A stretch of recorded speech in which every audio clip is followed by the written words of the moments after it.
Everyone to the afternoon oral session. We have efficient learning session with 4 very interesting papers for today. I'll be chairing this session. My name is Hossein Mobahi from Google Research, and I'll be chairing with my colleague Jiashin from DeepMind. So one thing we were asked was for asking questions, we need to give priority to the ones that are asked in the Rocket chat. Please note that there is a separate chat for each individual paper. So if you want to ask a question for a specific paper, first open that paper. And you need to log in, of course, in the NeurIPS website. So all of this within NeurIPS website.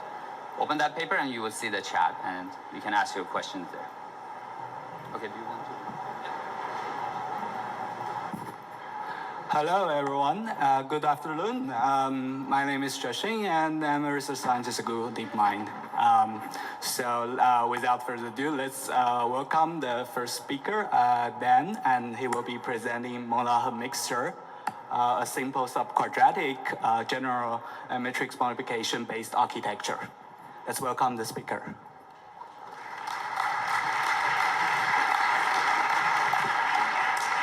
Hello. Hi, nice to see everyone. Nice to see a nice crowd here. So my name is Dan. Today I'm going to be talking to you about some new ideas we have in developing fundamentally more efficient architectures that can scale sub-quadratically in sequence length and model dimension. So before we dive in, let's take a look at kind of why we wanted to do this work.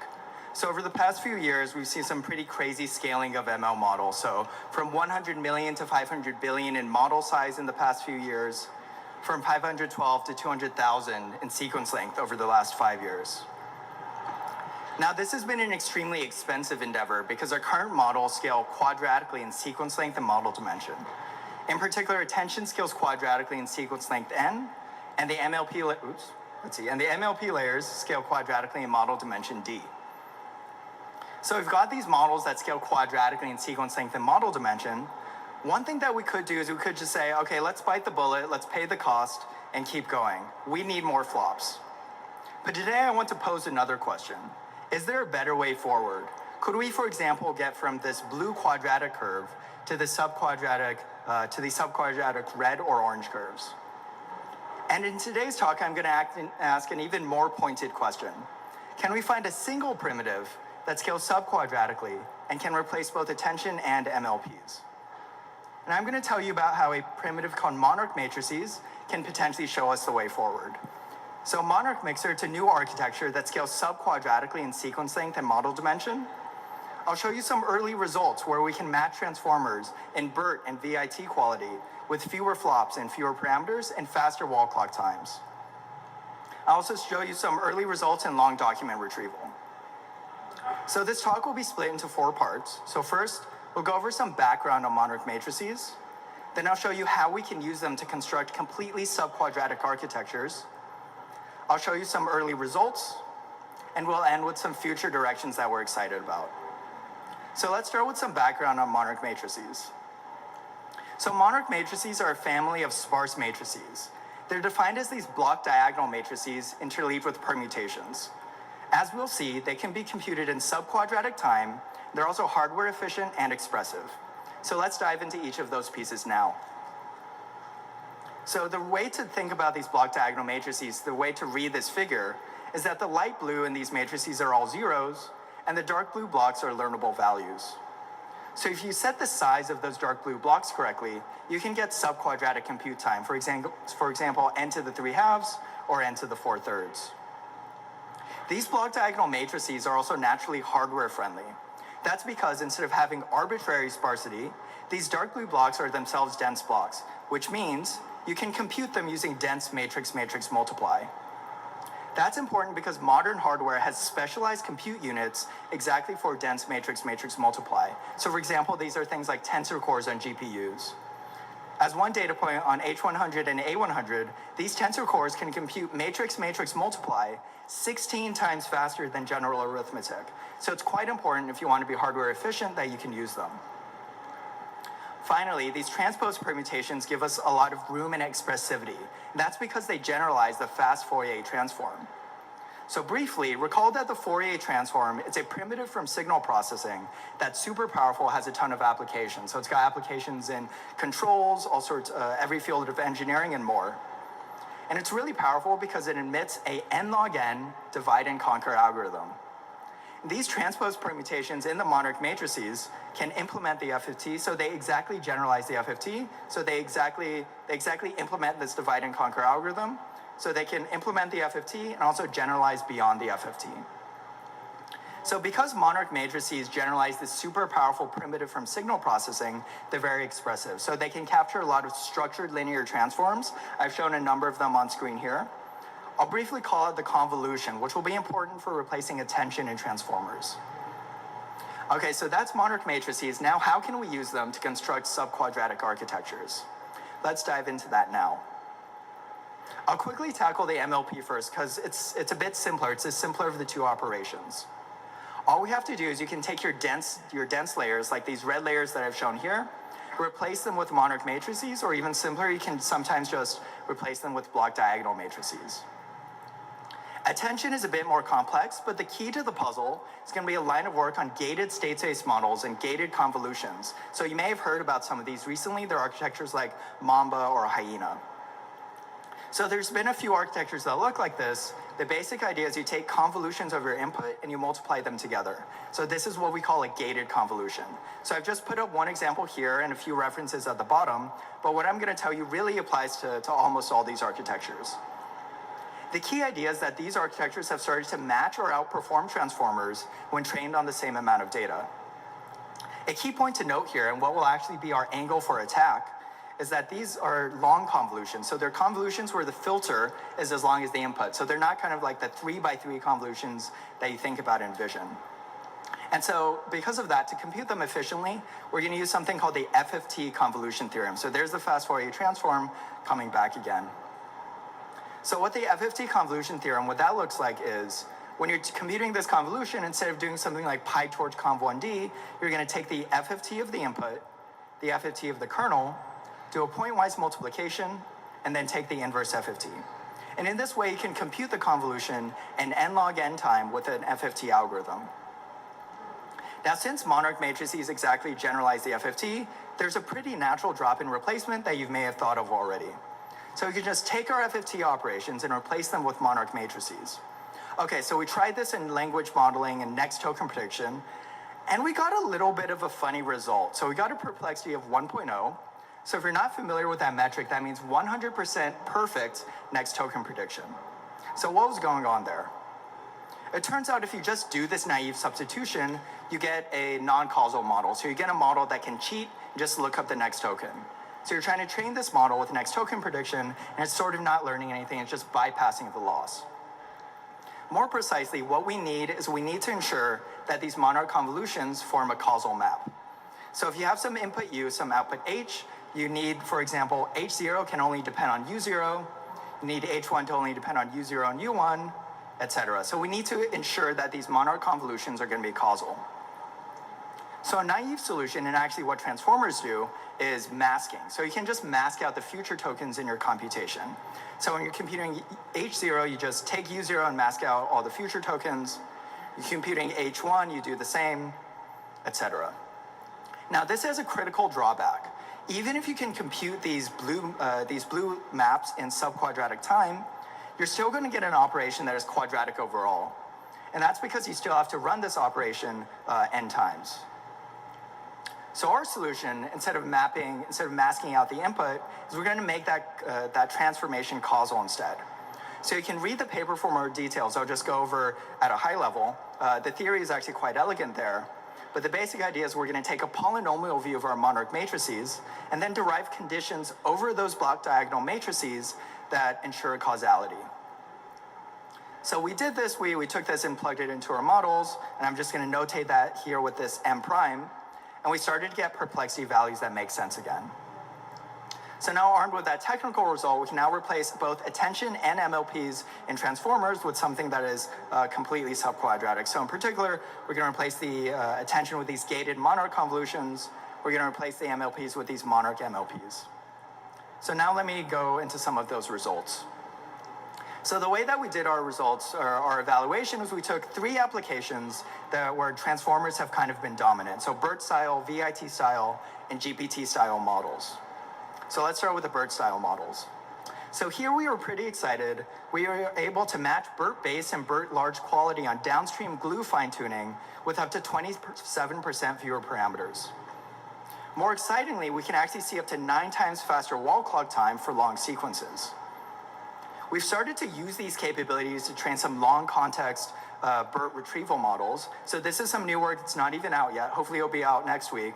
It's with some great lab mates, John and Simran.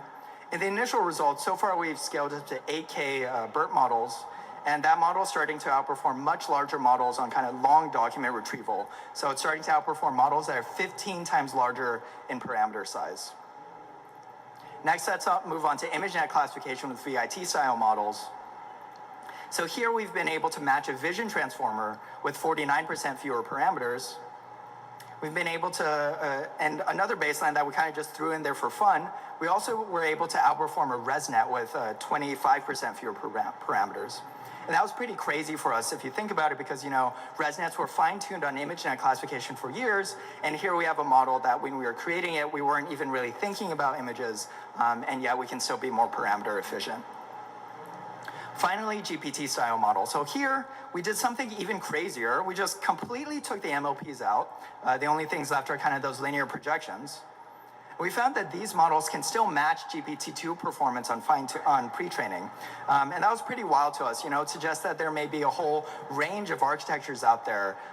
We don't have to be just stuck in this local minima of transformers. So let me briefly discuss some future directions that we're excited about. So first, we're really excited about just continuing to scale up sequence length. So scaling up to 32K, 64K models and longer. So there's some really juicy technical problems along the lines of, how do you make a contrastive loss work when your inputs are so large? We're looking at applying to more architectures like things like Flan T5, maybe diffusion models. Sasha here in the audience released this great diffusion model a couple weeks ago. Really curious if Monarch matrices have a role there. And we're just really excited about developing fundamentally more efficient architectures. Okay, so in summary today, I told you a bit about Monarch Mixer. It's a new architecture that scales sub-quadratically in context length and model dimension, matches transformer quality in some key applications, and is starting to enable new long sequence applications. That's a wrap on our talk. Thanks so much for listening. So M2 was a big team effort. So here are some of the pictures of the folks I had a chance to work with. As one last plug, I'm actually on the faculty market this year, so if you're interested in this type of work, look out for my app. I'd love to be your colleague. And of course, if you want to hear more, we'll be at Poster 509 at the poster session later today. Thank you so much.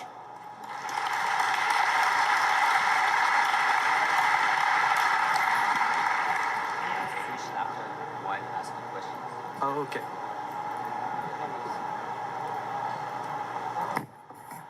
Hello, everyone.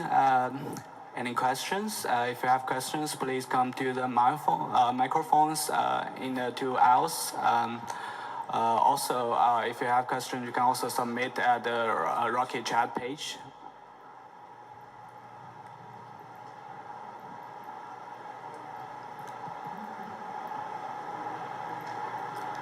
So while we are waiting for questions, I have a question. Yeah. So one of the structure of discrete Fourier transform is that it decomposes signals into some stationary signals. And does this architecture work well for non-stationary signals? Yeah, so I'm not super familiar with long stationary signals themselves, but I'll tell you a couple things that we've started to explore in this space. So in one follow-up work, we found that you could do really interesting things with sparsity in frequency space. So if you actually zero out parts of the kernels in frequency space, you can kind of think of it as a low-pass filter. Can actually, it improves your computation characteristics, can also give you some quality benefits. So yeah, there's definitely a lot of room there to explore and kind of play with things. Here's the question on this side, please. Oops, sorry. Thank you so much for this great work. presentation. I just had two questions. Sorry, can you speak louder? Can you hear me better now? Yeah. Okay.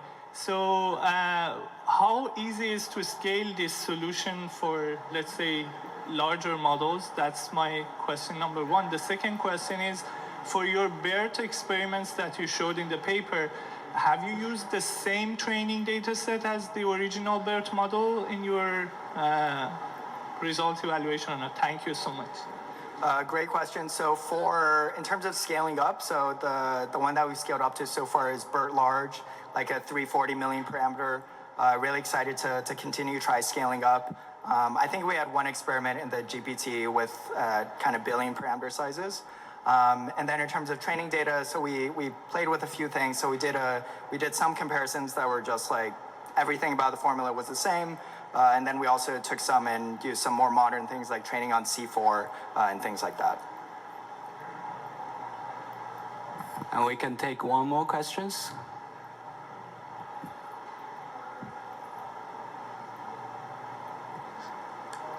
If there are no questions, let's thank the speaker.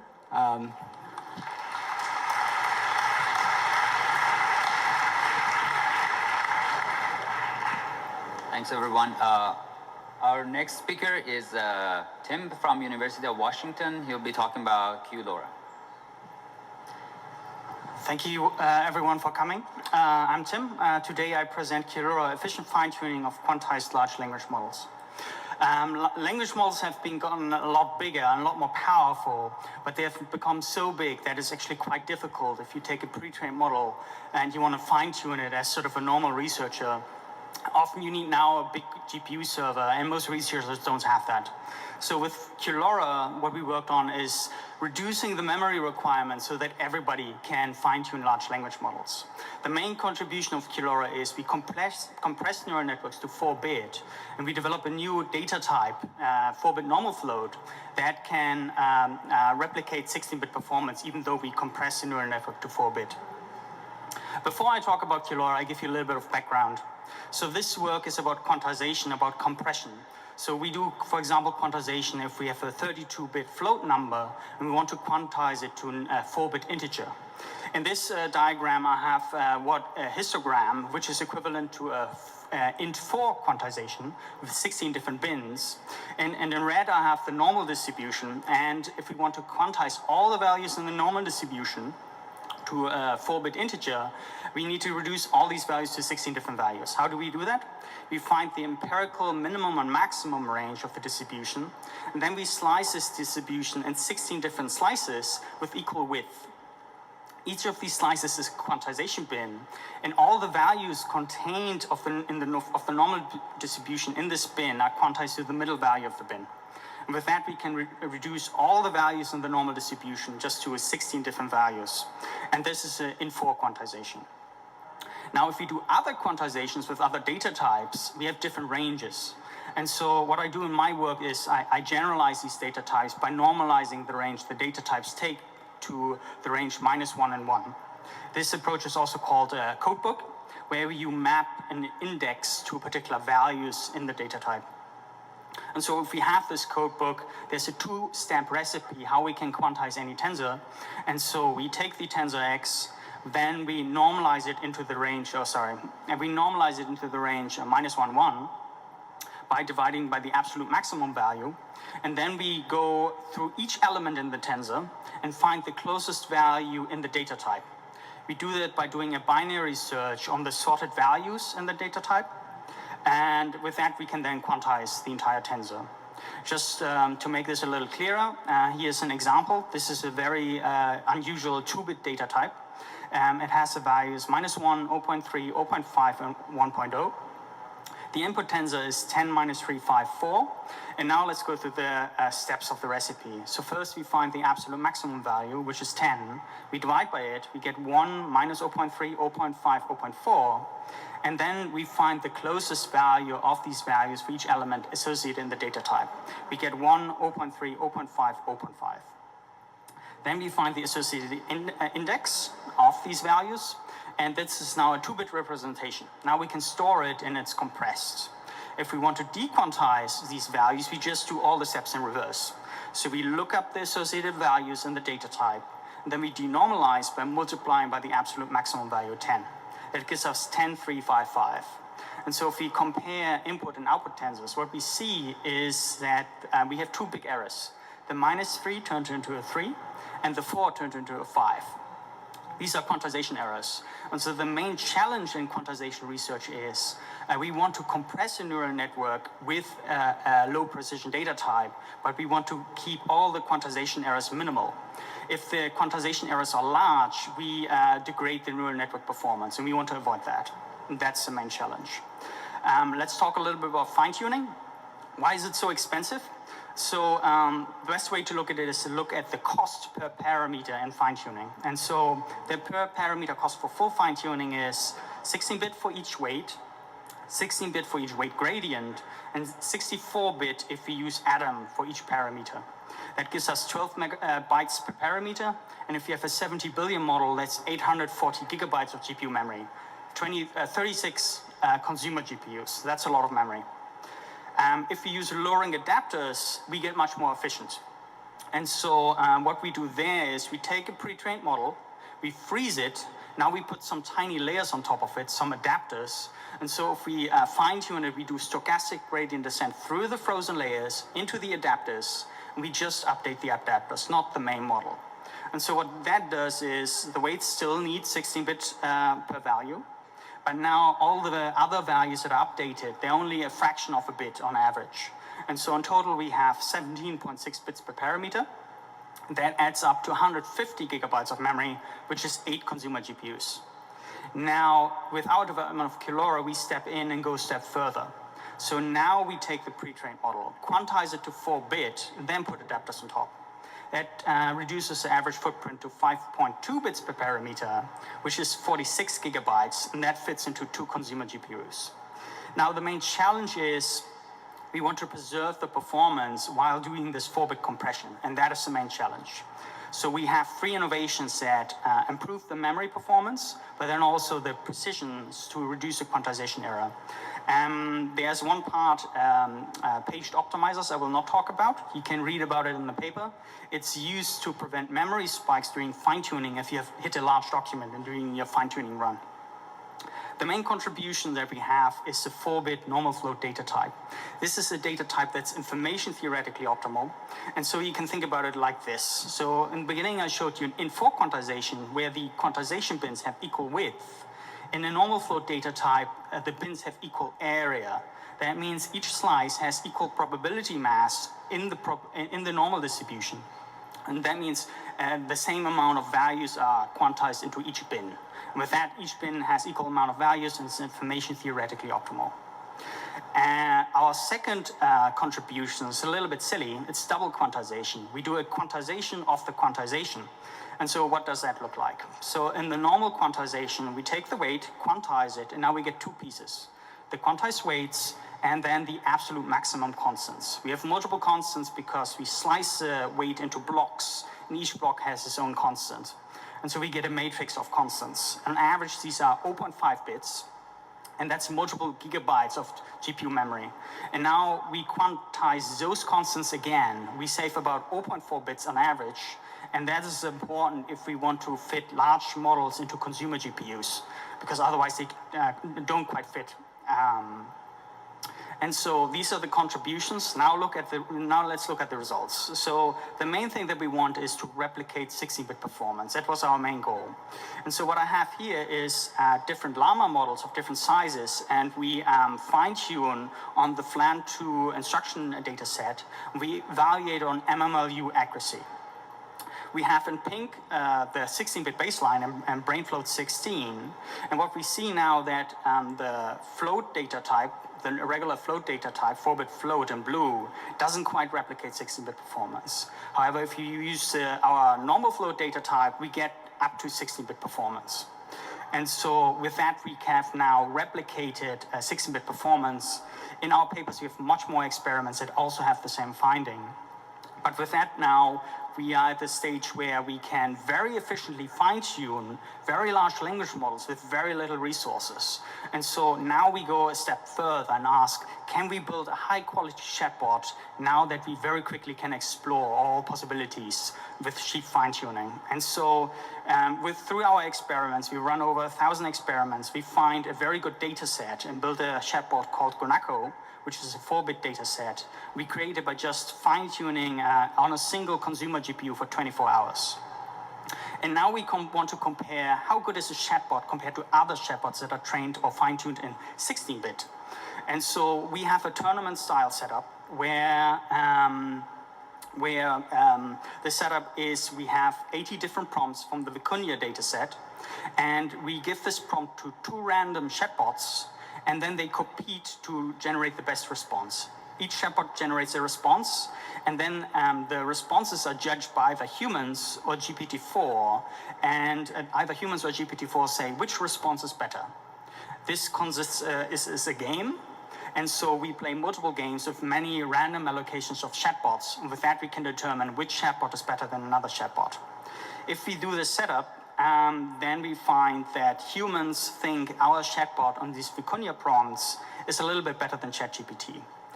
If we ask GPT-4, it says it's about the same quality as ChatGPT. This doesn't mean that our bot is as good as ChatGPT, but for these particular prompts, it is about the same quality. On the right is also a demo. You can scan it and try our chatbot. And that's everything that I have. So just to conclude, QLoRA makes fine-tuning 18 times cheaper. With the 4-bit normal float, we can replicate 16-bit fine-tuning performance. And we have also shown that you can create very high-quality chatbots with QLoRA. So with all of that, it's very simple to now create high-quality fine-tuned models. And it's so cheap that everybody has access to the fine-tuning these large models. QLoRA is available in the Bits and Bytes library, and is also integrated in the Hugging Face Transformer stack. And so there you can very easily use it. I'm also on the academic job market, so please get in touch if you're interested. Later this week, I will also give a talk on the making of QLoRA at the workshop. So stay tuned on Twitter for more information about that. And that's what I have, and I'm happy to take questions. Thank you so much.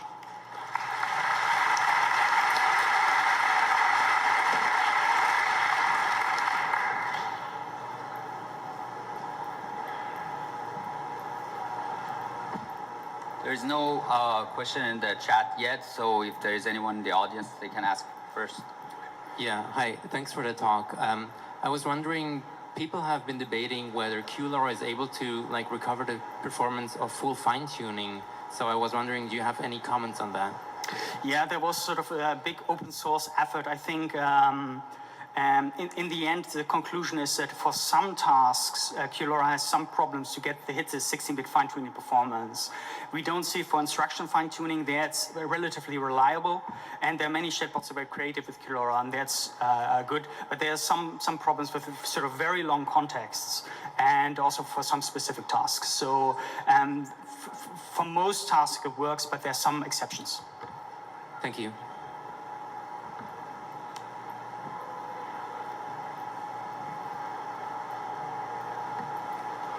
Yeah, thanks for the talk. So if I understand correctly, with the brain float for kind of data type, you put more different bins where there's actually much probability mass, but you're still allocating the same number of bits to all parts of this normal distribution, right? Whereas maybe you could save even more memory if you allocated fewer bits to values that happen quite often, and less bits if it happens more seldomly. Have you worked on that, tried that? I'm not sure if I quite got the question. Sorry, the sound quality is a little bit low. But I think it was about the sort of distribution of bits with sort of the values. So what I can say there is that if you sort of have this information theoretically optimal distribution, it's not quite optimal in performance. So what I've noticed that larger values are just much more important. And so you want to allocate a little bit more sort of information to these sort of edges of information. There's also a paper on that that basically analyzes in more depth. Thanks. last questions. Go ahead. Yeah, thank you, Tim. This is great work. I'm wondering, so I'm assuming after fine-tuning with QLoRA, you also need to do inference using the special data type. Yes. I'm wondering how is the inference latency, throughput, and memory using that data type? Yeah, so I worked a little bit on inference kernels. I mostly optimized them for consumer GPUs, and there we get a speed up of around 3.8 on modern GPUs. For data center GPUs, it's a little bit slow, and I have sort of a sketch of a better sort of inference implementation for QLoRA. And it also works for batches, and there the speed up that I get is about 2.8. It can still be further improved, but that's what I have currently. I see. You mean like compared to FP16? Oh yeah, I should have said that. It's all compared to FP16. So 3.8 for consumer GPUs and 2.8 for other GPUs with sort of a batched implementation. Okay, thank you. Thank you. You're fine.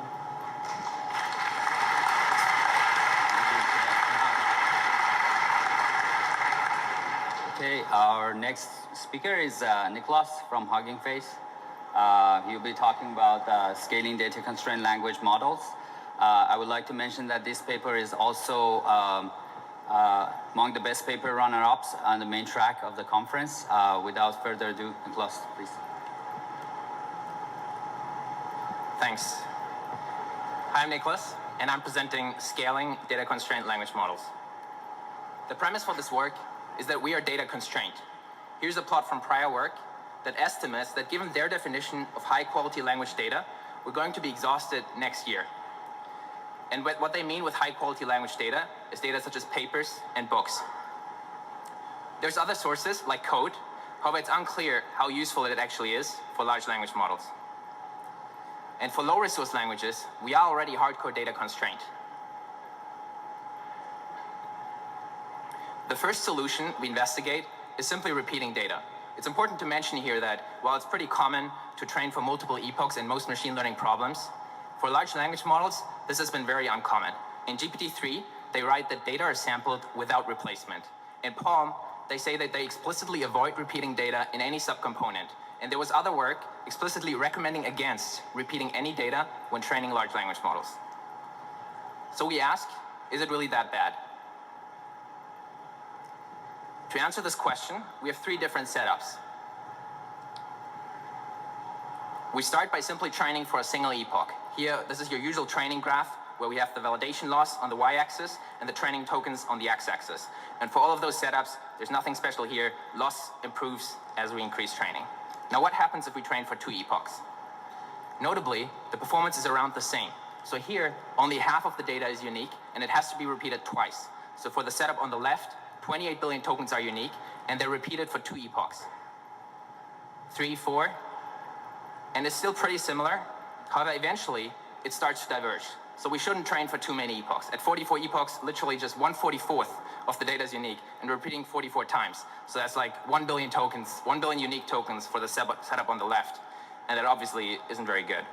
However, for a few repeats, performance is very similar, suggesting that we can scale a lot further with existing data constraints by simply repeating for large language models. This naturally leads to the question, how should we allocate compute when we are in that repeated regime?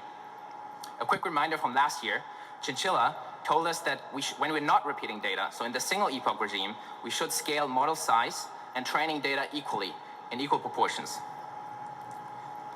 How does it look like when we're repeating? To investigate this, we train on 100 million unique tokens and vary the model size and the number of epochs over those tokens. Each model is depicted as one of those dots.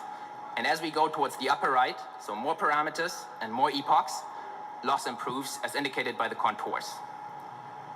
We put forth scaling equations to exactly predict this change in loss and how you should allocate when you're in that repeated regime. They're depicted on the right. Now, if we add in the efficient frontiers, the Chinchilla scaling loss efficient frontier extrapolated to multiple epochs corresponds to the dashed line. So here's just an equal scaling of parameters and equal scaling of epochs. However, our fit suggests that data should be scaled faster when we're in that repeated regime. And this is seen by the line branching off below, and eventually it just fades away, because at some point you can't get more value out of your data, especially with just 100 million tokens at some point you're just running out of value in those few tokens. Now we test our predictions at scale. Here we have two models, one allocated according to chinchilla scaling laws, and one allocated according to data constraint scaling. The one on the top is chinchilla, and the one on the bottom, indicated by the red star, is our allocated model. They both have the same number of flops and the same data budget of 25 billion tokens. And we see that by training with fewer parameters for more epochs, so 6.3 and 9.7 epochs or 242 billion tokens, we get a better loss. But not only loss, we also test this in terms of downstream performance and get better downstream performance, as indicated by the column towards the right. This was repeating, and now we're going to look at complementary strategies to solve data constraints. One intuitive strategy is making use of that code data that we saw earlier. So can we simply fill up the missing data with code from GitHub? In addition, we evaluate filtering strategies. Specifically, we look at fuzzy deduplication and perplexity filtering. The idea here is, can we use a quality filter and then repeat to get better performance than with the initial data set? Here are the results. On the y-axis, we have the average performance across 19 natural language tasks. On the x-axis is the data budget. So towards the left, we have 100% of available data, so we don't need to use any of those strategies. But as we go to the right, our data budget is smaller and smaller, and we need to repeat data or fill the missing data with code. Starting with the purple line, we can confirm our findings from earlier that also in terms of downstream performance, roughly 4 epochs seems like a good trade-off. So at 25% data budget, we have to repeat 4 times, corresponding to 4 epochs. And then eventually, if you train for too many epochs, it drops quite a bit. So you have to be careful with repeating. The red line corresponds to filling missing data with Python code. Similar to the repeating line, we see that we can make up for a lot of natural language data with code without a drop in natural language performance. So these are all natural language tasks, and it seems like coding data is helpful for some of them. We even see spikes on some of these tasks as soon as code is added. Finally, we investigate the filtering strategies. We find that quality filtering, then repeating, can be much better than the data set to start with. So here the yellow star at the top corresponds to perplexity filtering and then repeating for 2 epochs. The orange star corresponds to fuzzy deduplication towards the right, and we find that you have to be careful with too much deduplication because it can lead to a worse model by limiting your available data.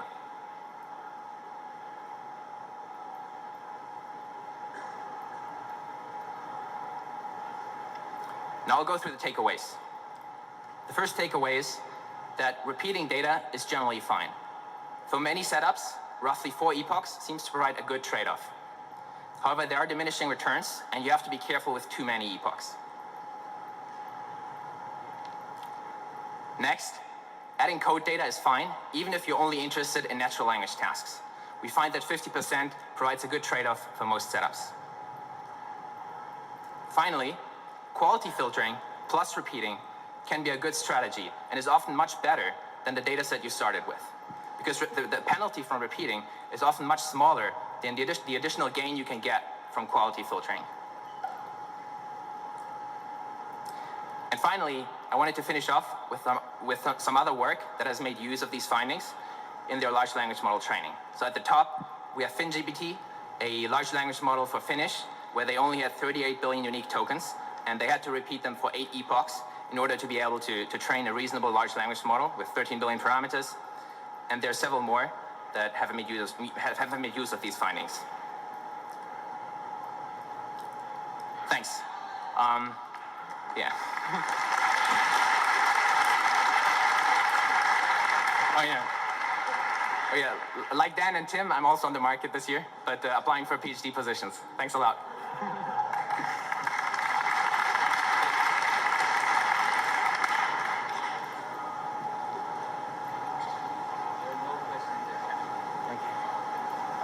It was too short. Yeah, but you have more time now.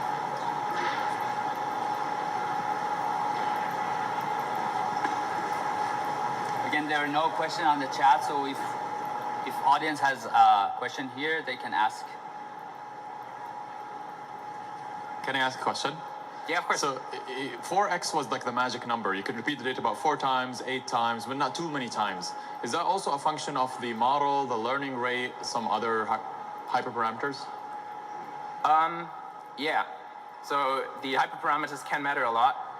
We use pretty basic hyperparameters here, mostly from the chinchilla work last year, but it can certainly change those curves. Especially regularization could change them a lot. Yeah. Thank you. They just want to switch the lab. Question, do we have one more question? Yeah, of course. Yeah, just a question. What's the upper bound for how much Python you can actually mix in? Because you mentioned you did up to 50%, but is there an upper bound for like where it's you stop being able to learn anything? When you have too many epochs? No, when you mentioned you were like able to fill half the training data with Python. Ah, yeah. Yeah, is there an upper bound? Like, can you go to 70 or 90% and still learn something meaningful, or? Yeah, so eventually you're just gonna have a code language model. So as you go toward, as you increase the amount of code, then the language performance at some point starts decreasing, roughly 70%, 60%, and then code performance starts to really increase. But we only looked at language performance really. Mm-hmm. So for us, this was not a consideration. So we only focused of up to 60%. Yeah. Gotcha. Cool. Thank you. Great work. In terms of the code, the 50% that is code in your code base, do you have, I guess, a breakdown of how complex the algorithms are, or does it matter? Like the algorithms inside of the Python code? Yes. That's a really interesting question. We didn't look at that. I think what matters a lot could be the language. So we investigate English language performance, and it's Python, so it's pretty similar. It would be super interesting to explore how it behaves when you're benchmarking Chinese language performance and you're using Python code. Maybe the gains are smaller there. I'm not sure about algorithmic complexity, but that's also very interesting, yeah. And a follow-up question would be around the model's capability for reasoning. Do you think adding additional code or more complex code is going to enable the model to do better at reasoning benchmarks? I think so. So the tasks that we see spikes on are tasks like WebNLG or Babi, which require kind of state tracking. So a bunch of things happen, and the model has to keep track of where a certain item is or what's happening. And this makes kind of sense because in code, you often have to keep track of the state of a variable. And so you could call it reasoning, I guess. Yeah. Thank you. Yes. Okay, we still have a few minutes for questions. But if nobody has a question, I have a question. So maybe I missed, but I didn't hear you talking about which optimizer you used. I think in data constraint regime, all these explicit, implicit biases become important because when you have a lot of data, you don't need that. But when you have limited data, they matter. So just wanted to see if you explored that, what was the optimizer you used and what you saw. Yeah, so we used, as I said, basic hyperparameters from Chinchilla last year, and that was the Atom optimizer. So I do think that changing the optimizer could change those results. So if you have a more efficient optimizer, for example, that can make better use of the data, maybe you need less epochs, but we haven't investigated this, but it's super interesting for future work. So I was wondering, do you think that the data quality can affect how many times you can repeat the data? So maybe more high quality data can be repeated more times without incurring detrimental benefits. Detrimental effects. That's interesting. I'm not sure there's an impact, like that data quality directly impacts the number of epochs. It is very important that you use high quality data when you do multiple epochs because you're going to see that data multiple times, so it should be the best of the best. And that's why we suggest filtering with data quality filters first and then repeating for multiple epochs. Yeah. I was just wondering, when you say you add code, are you adding just pure code, or are you adding code files with all their doc strings and comments and kind of all this English language still in there? Yeah, so we're using the stack, and the stack Python also contains comments and doc strings and so on. Okay. So that could be part of the reason. Yeah, that's a good point. Yeah, thanks. Thank you.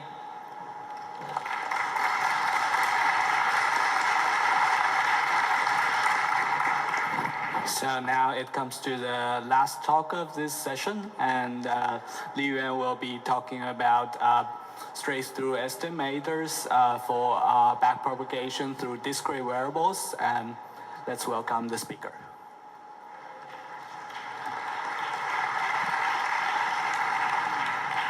Thanks for the introduction. This is Li Yuan Liu, and this work is in collaborations with Chenyu, Xiaodong Bin, and Jianfeng. So I'm not on job market, but MSI is hiring. So if this work is interesting, please consider applying. So deep learning largely rules on gradient descent, and many efforts have been made to compute the gradients reliably and efficiently, and they all share the same underlying principle, backpropagation. However, backpropagation relies on the chain rule, making it only applicable to differentiable functions. And for applications involving discrete variables, backpropagation cannot be directly applied as before. For example, if the mapping from P to D here is the sampling of a discrete variable, it would block the backpropagation from D to P, as the term partial D partial P here is not well defined. This challenge rests on the very basic foundation of deep learning, and its impact extends to many recent applications, including mixture of expert, architecture search, and discrete VAE. This year, we found a way to construct operator lambda to allow us backpropagate from D to P. In other words, we found a way that if you compute this equation on the right-hand side, you will get a sound approximation of the gradient. We refer our method as RAIN-MAX, and we show that it achieves second-order accuracy. That is, if you do Taylor expansion on the difference between the gradient and our approximation, the first three terms will be zero. RAIN-MAX achieves this without requiring second-order derivatives, thus having negligible computation overheads. We have limited time, so I'm going to speed up a bit. So for more details, please please stop by our poster. Now let's start from the background. On a simplified scenario, theta here is a parameter. P theta d is a distribution of the discrete variable. D is a discrete variable sampled from n1 hot vectors, and the sampling of D is not differentiable. F can be any neural network, and the training objective is EFD. Now we talk about the gradient. So given this objective, the gradient of theta is of this form. And actually, this is commonly known as a reinforced algorithm. And if we look closer at this form, we can observe that it only leverages zero-order information of F. So in other words, only the output of F, which is a scalar, is used for gradient computation. And there is no backpropagation through F. And F can be any function, differentiable or non-differentiable. Although reinforced provides unbiased gradient estimations, it's usually hard to apply reinforce in complicated problems, as estimations usually have a large variance. In practice, a commonly used technique is called straight-through. It treats non-differentiable functions as if it is an identity function. That is, it assumes that this partial D partial P here is 1. And in practice, this is usually implemented as this. With this straight-through trick, backpropagation now is able to go through the sampling of D, so the straight-through will estimate the gradient of theta as this. A more popular family of straight-through estimators, the STGS estimators, they are based on the Gumbel softmax trick. STGS treats the zero temperature limit as identity function when computing gradients. So in other words, STGS will estimate gradients as this. So clearly, both ST and STGS are biased. However, since the mechanism of ST is unclear, it remains an open question what the form of their biases are, how to configure their hyperparameters, or even whether they can be viewed as gradient approximations. Now let us proceed our analysis towards these questions. In our study, we formally established that straight-through is a first-order approximation to the gradient. Since the derivation is straightforward, so I actually provide a scratch here. So for the gradient, since P theta d sum up to 1, we can do baseline subtraction. And we subtract EFD as a baseline. And then for the resulting form, if we approximate Fi minus Fj as this, and then the resulting first-order approximation will have the identical form with straight-through.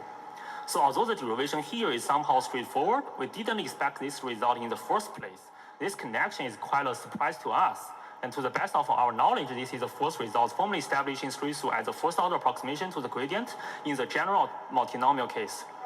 So it is worth mentioning that in Tokyo and Statu 2017, the authors position straight-through as a first-order approximation, but their analyses are exclusively rooted in the property of Pagnoni variables.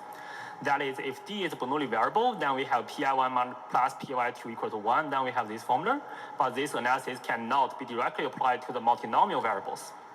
Meanwhile, these two studies are applicable to multinomial variables, but they both result to adding a term. That is, this form is positioned as a first-order approximation instead. In our experiments that we found this new variant doesn't perform well, and please check our paper for more details, which also provides an alternative derivation for RAIN-max that probably sheds more insights. Again, our theorem 1 first established that this heuristic trick, although sounds very hacky, it actually works as a first-order approximation in the multinomial case. Besides reviewing the mechanism of straight-through, it also shows where the bias of straight-through come from.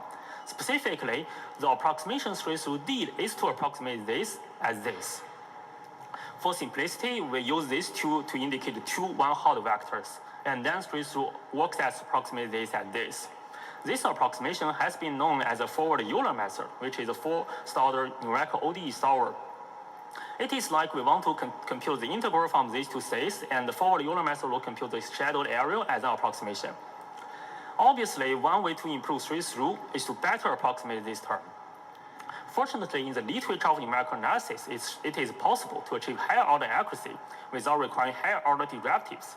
Specifically, what we do is we use a second-order ODE method, Hume's method, to approximate this term. While Euler's method only achieves first-order accuracy, Hume's method actually achieves second-order accuracy without requiring second-order derivatives. Specifically, Hume's method approximates this in this way. It leverages the transposite method to achieve the second-order accuracy. As mentioned in the beginning, based on Hume's method, we propose RAIN-max, and similar to straight-through, RAIN-max can be easily implemented, and it can be used as a drop-in replacement for straight-through. Now, let's move to empirical discussions and experiments. We conduct lots of experiments. First, let us demonstrate the effectiveness of RAIN-max. Besides STGS and ST, as introduced before, we consider two recent baselines. And first, following previous study, we consider first a very simple setting, polynomial programming. So we consider three cases, p equal to 1.5, 2, and 3. And we can observe that all previous methods fail to achieve a satisfying performance in these two cases. While with RAIN-max, we achieve near optimal performance with a very fast convergence. We further conduct experiments on two commonly used benchmarks. RAIN-max achieved consistent performance improvement over all baselines. And to better understand the effectiveness of RAIN-max, we compute the analytical gradient of the most simple MSVE problem and visualize the cosine similarity between the analytical gradient and lots of different approximations. And correspondingly, we can observe that RAIN-max yields a consistently more reliable gradient estimations, and the cosine similarity has been consistently larger than 0.5. And in a high dimension, cosine similarity larger than 0.5 basically means that the direction has a very close direction. And correspondingly, the model converges faster and better. And then we conduct empirical comparisons with reinforced algorithms. Intuitively, reinforced algorithms excel as they provide unbiased gradient estimations. In our experiments, we observed that they fall short on complex scenarios since they only leverage zero-order information, which is scalar, the output of the loss function. Meanwhile, RAIN-max uses more information and handles challenging scenarios better. That is, it backpropagates through the whole network, and the gradient of the D is a vector. In our experiments, we observed that as a consequence of estimation bias, RAIN-max leads to some slower convergence in some very simple case. And first, we make a comparison with a very recent model, Rudra, which won the outstanding paper award in last year NeurIPS, so it is a very strong baseline. And we can observe that RAIN-max achieves a very significant performance boost over these reinforced algorithms. And we visualize their training curve, and RAIN-max converges faster. To better understand the difference between these two, we go back to polynomial programming because it is very controlled. First, we show that in this very simple setting, actually Rudra achieves a better performance than RAIN-max. Note that in this setting, every dimension of C is the same. But if we make this problem a little bit more complicated, that is to have different values in different dimensions of C, and then we can observe RAIN-max starts to achieve better performance, especially when the problem is more challenging that is there are more latent variables. And it also was mentioning that the rationale why the left-hand setting is more simple. At initialization, theta is initialized small values, so every dimension of C is similar. So the optimal control variate of every dimension of every random variable would remain roughly the same across the training. And in this case, it will be easy to apply reinforce with control variates. And when we set a C to have different values at different dimensions, and then the reinforce with control variates starts to have a hard time. As a summary, we observed that ReIMax achieve better in more challenging scenarios. And now let's discuss the impact of temperature scaling, which is a very important trick. For STGS, it treats zero temperature limit as identity function. So temperature scaling helps to control the bells. Meanwhile, for 3-2 or ReIMax, temperature scaling helps to reduce the variance of the estimation as we observed empirically, because it does not need the temperature scaling to be positioned as an approximation to the gradient. We visualize the performance under various settings, and we can observe that clearly the STGS their algorithms prefer temperature smaller than 1, while ST and ReIMax prefer temperature near or larger than 1. Then we move to show the potential of ReIMax on downstream applications. Specifically, we apply ReIMax to differentiable neural architecture search, which is formulated as edge searching problem on a DAC. So on this DAC, each node indicates the data, which 0 is the input and 3 is the output. Edges of different color indicates different operations like pooling layer, convolution layer, etc. 3-2 Gumbel softmax is originally used as gradient estimator in this GDAS algorithm. We directly replace STGS with ReIMax, and we observe that the resulting algorithm achieve consistent performance gain. Although the gain is not very significant on CIFAR, the gain is actually significant on this ImageNet subset. In the end, we compare the computation efficiency. Basically, ReIMax has negligible computation overheads regarding both time capacity and memory consumption. That concludes my talk, and here are the key takeaways. And I'm ready to take questions if there are any.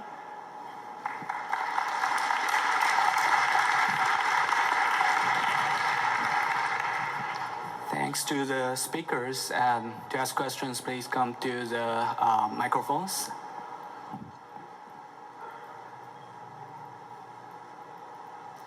So I don't see any questions in the Rocket chat. While we are waiting for questions, I will ask a question.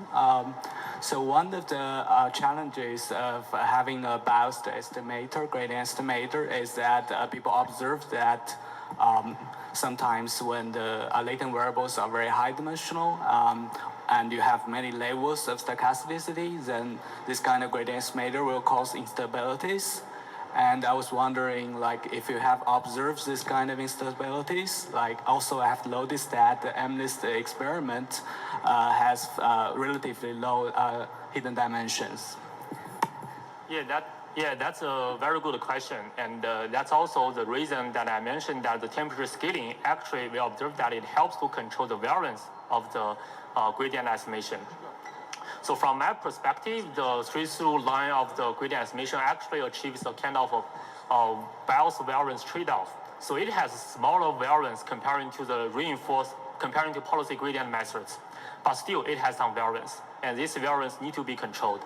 And temperature scaling, empirically, we observe that it really helps a lot on that issue.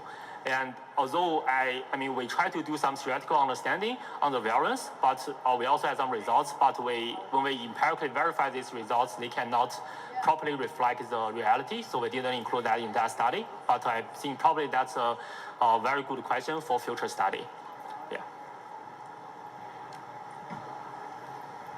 Yeah, we have questions from this side. Hi. Thank you for the talk. I was curious if you could comment at all on the parallelization of this and how it relates with other work on matrix-based gradients, like the work of Matthias Ziegler or the work of Roberts. So I think the question is asking about the parallelization about the proposed method. In particular with respect to matrix operations, like matrix factorization. Yes. That's also a very good question. So that's why I mentioned that the proposed method, like in our proposed method, it's all kind of easily parallelizable. So, theoretically, the computation overhead is negligible. And practically, the computation overhead is also negligible. So I want to highlight in this figure. So this is the workload time per update with the network with 3 through and also with ReINMax and also among other many baselines. We can observe that with regard to the time, ReINMax actually achieves roughly the same time with 3 through. And with memory consumption, in this quadratic programming setting, it has a little bit more memory. But on this more realistic setting, which is MNIST VAE, then the memory consumption becomes the same, which means it's really negligible computational overheads, both theoretically and empirically. I hope this answers the question. I think so, yeah. The additional part of that is how would this apply to things like matrix factorization? So suppose you have like a SVD that you want to take the gradient of a singular value, for example. Yeah, that's an interesting question. I haven't considered that. Yeah, I think we probably should talk offline. I don't have much thoughts on this yet. Yeah. Thank you. Ask the question. So we can ask the one last question. Hi, thank you for your work. Could you comment a bit on, like for the differentiable neural architecture search, could you comment on how the convergence rate and efficiency of GDAS, which is based on GEMM-Based sampling, compares with your sampler? Sorry, I didn't hear the question clearly. Can you maybe? Yeah, so for differentiable neural architecture search, how does the convergence rate of GDAS compares with your method? Yeah, that's also a good question. So I don't exactly recall the convergence difference when we replace the 3 through with the STGS. So what we did observe is, like as we discussed in our paper, so the 3 through gamma softmax and our method has different preference on temperature scaling.